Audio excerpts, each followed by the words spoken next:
Derweb, donc nouvelle vidéo, deuxième vidéo à propos du nouveau Derweb, la version donc 12.0 que j'ai mis à jour et qui s'est mis à jour aujourd'hui.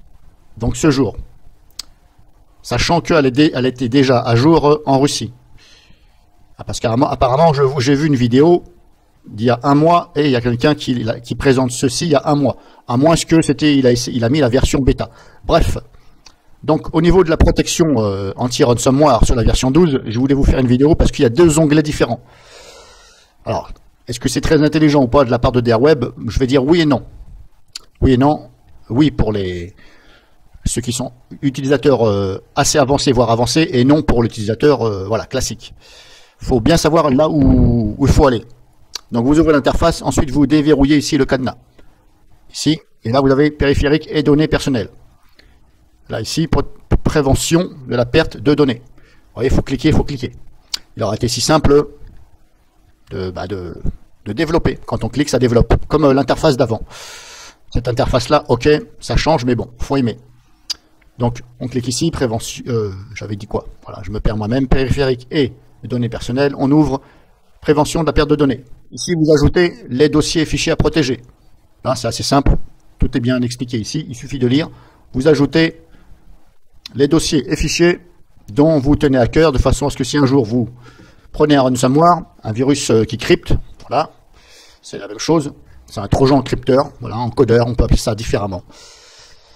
C'est un virus aussi, voilà, on appelle ça aussi ransomware, qui vous pète votre Windows et vos fichiers, mais grâce à ça, vous allez épargner les fichiers et dossiers qui seront dans la boîte, voilà, parce que ça va mettre ça dans une boîte et ça va interdire tout accès. Alors surtout si vous prenez un jour un ransomware ou un virus donc qui crypte, vous voyez que ici les icônes ont changé, puis c'est plus le même nom, etc. Voilà, partout, ça veut dire que vous êtes bien dans l'embarras. Il va falloir tout reformater et tout réinstaller à zéro. Mais avant ça, attention, il ne faut pas formater, il faut booter soit avec un antivirus quelconque ou un OS. Un OS que vous bootez sur votre PC qui a été pris, qui a été fumé par le virus. Vous pouvez même prendre un Linux, vous bootez dessus, vous mettez une clé USB et vous allez chercher donc les fameux dossiers qui ont été protégés. Donc là, c'est à vous de savoir l'endroit. Et vous recopiez les dossiers, tout simplement. Alors normalement, ça les met dans un dossier. Quand je parle de fichier, ça les met aussi dans la boîte qui protège là. J'appelle ça une boîte, hein, c'est un dossier. Et ça va les mettre dedans. Et surtout, ne pas formater. Et une fois que vous avez tout récupéré, à ce moment-là, vous pouvez dire je formate. Donc vous les ajoutez ici, voilà. Parcourir, ça ouvre l'explorateur, vous ajoutez, etc. Et à chaque fois, vous cliquez sur le petit plus pour en ajouter un peu plus. Hop, hop, hop. Et si vous voulez en enlever, vous sélectionnez un, vous cliquez une fois là. Chaque ligne va représenter un fichier ou un dossier et vous le supprimez ici. Une fois que c'est bon, vous n'oubliez pas de cliquer sur OK surtout. Ne fermez pas directement. Là, je fermais, je ne vais pas le faire. Donc vous avez cette partie-là. Ici, dans périphérique et données personnelles. Et vous avez ici aussi protection préventive. Pourquoi n'ont-ils pas mis les deux ensemble? Puisque ça va ensemble. Protection ransomware, c'est justement la prévention de la perte de données. C'est pareil. Alors je ne sais pas pourquoi. Ils auraient dû mettre carrément l'autre partie où on ajoutait ici protection contre les ransomware. Non, ils ont été pas très intelligents là-dessus. Vous pouvez aussi désactiver. Hein. Si vous ne vous en servez pas du tout, vous n'en avez rien à foutre. Je la désactiverai. Si vous copiez tout à chaque fois à l'extérieur, vous le désactivez. Comme ça, au moins, ça va soulager un petit peu votre PC. Ça ne va pas utiliser un processeur pour cet agent, par exemple, parce que ça, c'est un agent. Donc, protection contre le ransomware, si on ouvre ici, pareil, là, il suffit de lire.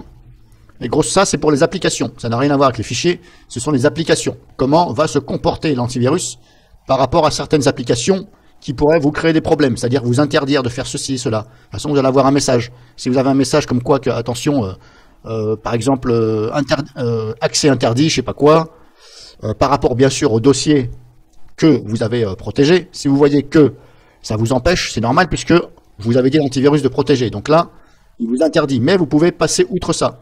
Alors vous ajoutez les applications. Voilà, en espérant que je me suis bien expliqué. D'un côté, il y a la boîte qui protège vos données.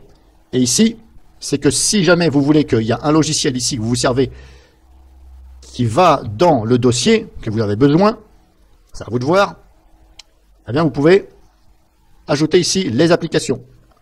Alors, soit vous dites bloquer, ou soit demander. Par exemple, c'est vous qui voyez. Il faut ajouter. Alors, il y a trois phrases différentes.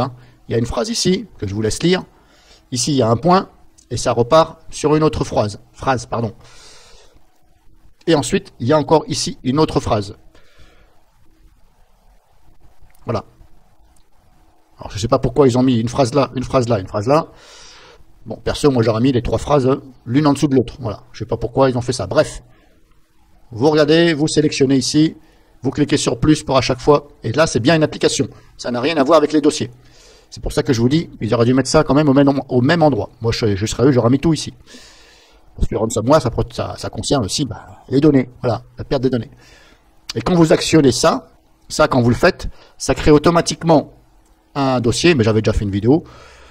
Vous savez, ça crée un dossier normalement dans le C. Ici, par là, ce sera marqué DR Web, je sais pas quoi. Et le dossier, il sera visible que si vous avez activé la visibilité des fichiers dossiers cachés. C'est un peu comme le dossier programme data. Si vous n'avez pas activé les options dans les paramètres des options afficher les fichiers dossiers cachés, normalement vous ne voyez pas ce dossier-là. Vous voyez, il est un peu moins, le jaune est un peu moins foncé. Moi, on le voit parce que j'ai activé ça. Et vous, ce sera pareil. Vous allez avoir ici un dossier marqué DR Web, quelque chose. Voilà. Alors ne vous inquiétez pas si vous voyez bien entendu un dossier marqué DR Web et que c'est parce que vous avez ajouté des fichiers. À partir du moment où vous ajoutez, normalement vous devriez voir ici un dossier. Là, on ne le voit pas parce que je n'ai pas ajouté. Parce que je ne m'en sers pas, tout simplement. Je vais quand même laisser la protection anti-ransomware activée. Parce que c'est pas trop gênant. Mais voilà, je ne me sers pas de cette chose-là. Donc en espérant que vous ayez compris. Le but de ça, c'était de vous faire voir surtout où c'est et dans les 2 onglets différents qui sont bien distincts. Salut et à la prochaine vidéo.